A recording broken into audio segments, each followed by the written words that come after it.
Depression, anxiety, those are actual illnesses.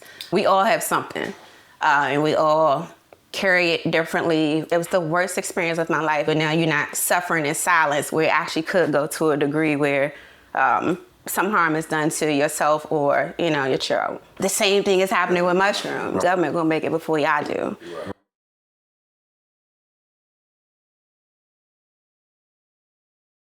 You could get the public to truly understand one thing about trauma and recovery that is often misunderstood, what would you want them to know?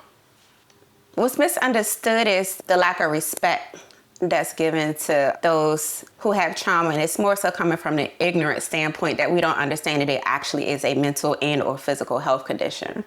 Depression, anxiety, those are actual illnesses, but sometimes among people of color, or especially among minorities, culturally, we don't look at it the same, and we look at it as someone's crazy, or if they want to change, they can, but not understanding that it's an illness just like high blood pressure, just like diabetes. I try to get someone just lose 5 pounds and you can improve your health, but you need to be on a pill just to get 5 pounds in a year. Then pass, you can't do that. So it's no different than someone who has an issue with substance or alcohol abuse, or who's suffering from PTSD, anxiety, ADHD. We all have something, and we all carry it differently. We all need different types of individualized treatment.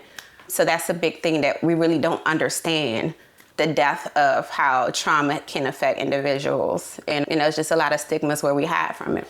How do you feel the use of alternative medications, right, like plant medicine, like psilocybin, to help deal with trauma?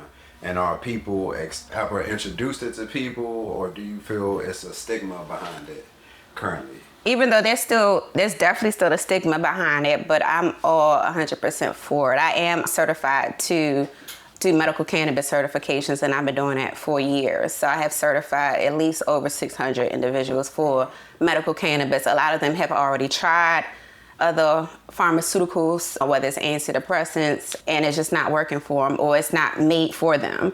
So I'm a high advocate for medical cannabis because it is coming from a pure and holistic approach. We just need to understand how it's used to be treated. It's the dosing, or different types of cannabis that's available, and a lot of us really don't know various treatments that cannabis can help. So I've written it for depression, anxiety, epilepsy, asthma, COPD, severe migraines, chronic pain, a lot of conditions where cannabis actually is very beneficial. I have had conversations about mushrooms, especially after I have actually tried it itself, after, looking at research. Initially, I had a stigma about mushrooms. I'm like, I ain't trying to be seeing the sun float, and, I'm thinking of some Austin Powers type stuff. But, and it's the ignorance, it within me that came just from seeing it on TV, not being in environments where it's actually serious people having conversations and we being open about it. But it's funny, because once I told my experience, they like, I know you ain't do mushrooms before. I did. Right. And once I told, family and friends, it's crazy. I'll probably say out of 10 people, maybe 8 end up trying it, but trying it in a more safer manner for treatment versus just it being recreational. Right. And then we'll have these conversations like, it did drop my defense mechanism. Now I can have a conversation with you and we're not arguing. And I understand why it helps with couples who having conflict, need conflict resolution, or, just within me to understand some deficits I may have mentally or emotionally that hasn't been addressed that I've harbored. So honestly, just bringing out my own skeletons and being transparent, and more so, hey, I've been on, Zoloft before for postpartum with my daughter. It was the worst experience of my life. And I'm like, if someone tell me pray one more time, I need prayer and medication, at the same time. And, once I was on Zoloft, I'm like, yes, my hormones came to a stable period. I stayed on it for 3 months, but for one thing, it took a lot for me to do it. Because I'm like, I treat people with postpartum. Now I'm trying to, cope and deal with it myself. So I had my own stigma about me. But then once I actually put that out there, it was so many women that came out and was like, I'm having the same issues. I'm thinking about hurting my child too. And now you're not suffering in silence, where it actually could go to a degree where some harm is done to yourself or, your child. Right. So many people talk about addiction or crisis without talking about trauma. in your experience, how connected are those two things? Highly connected, and this is just research based. At least 95% of individuals who are suffering from substance and or alcohol abuse, actually it stems from some traumatic experience. So there is mental health with at least 95%, whether it's anxiety, PTSD, depression, bipolar, schizophrenia. There's a lot of things that have led to that. Typically, your average person it's not born and at 15 they want to try fentanyl. Right. So I've had patients that, actually straightforward, like I was given, Percocet when I was 5 in a car by my parents. Your parents strung out. So, and at 5, you taking it, that's all you know, and it's been given to you. What you think gonna happen with any of us? Right. So, another one of my clients, they in Baltimore City, and it's just more so, hey, go in that row house and see your uncle.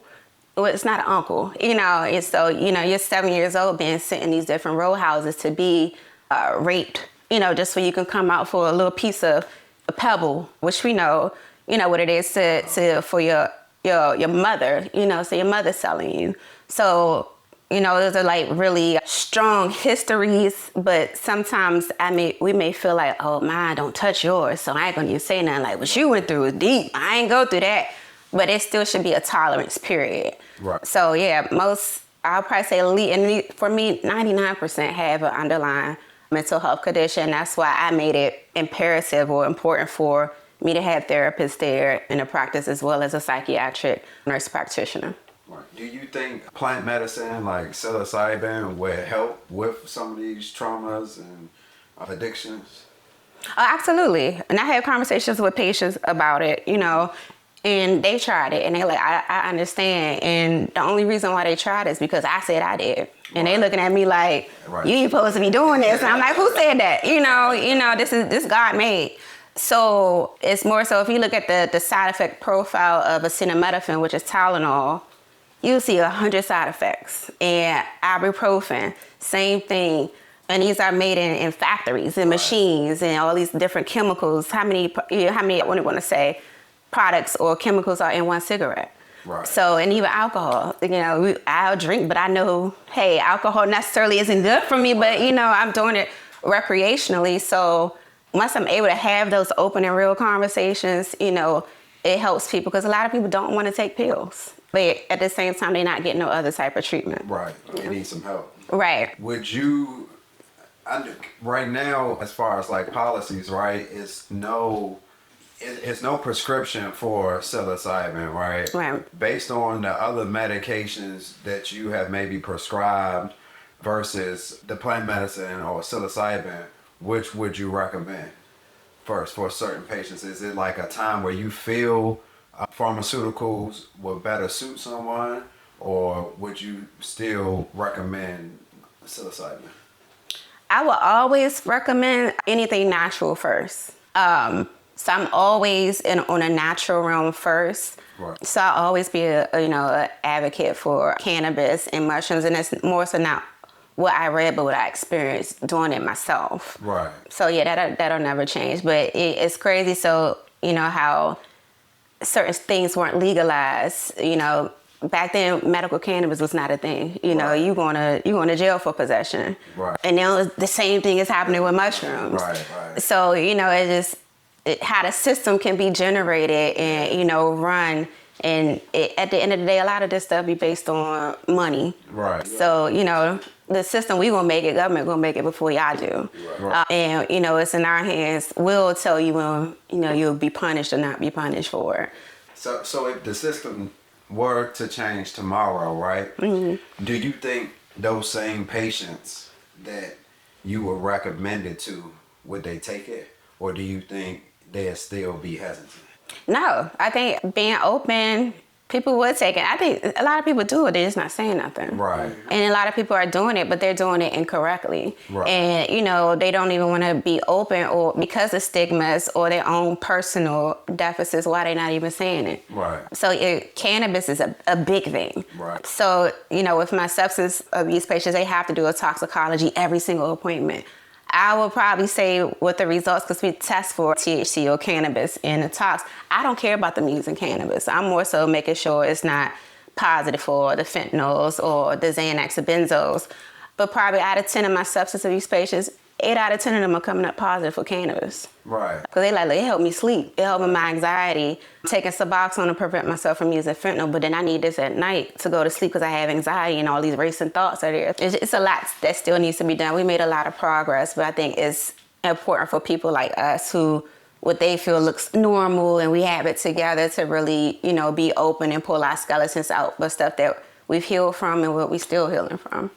I've dealt with, childhood molestation and a single mom and, my father not being fully present when I was little. So, but, my outcome was a little bit different. I had an aunt and uncle who kind of had it together. So that was one piece that I had where I'm like, oh, I can do this. If it wasn't for, them, I would have never been able, I would probably want to travel outside of Maryland, right. Knew about getting a passport, So it's different things when some of us don't have the benefit of being exposed to something different. So. Okay. When you think of the future of trauma recovery and harm reduction, what gives you hope? Honestly, what gives me hope is when I go to work every day and I see, people who really come from the mud, who's been consistent in getting help, and some of them very resistant to it, especially when I ain't doing no therapy. What it's gonna do for me, but to actually try it and, see them come from one spot to another, where you coming in with canker sores and, the older and it's more so we gotta get this together. Right. So I see it, 5 days a week that I've seen the changes, and that is fulfilling to me. Right. And, even within myself. Wow. So, come a long way with, consistent drive and initiative.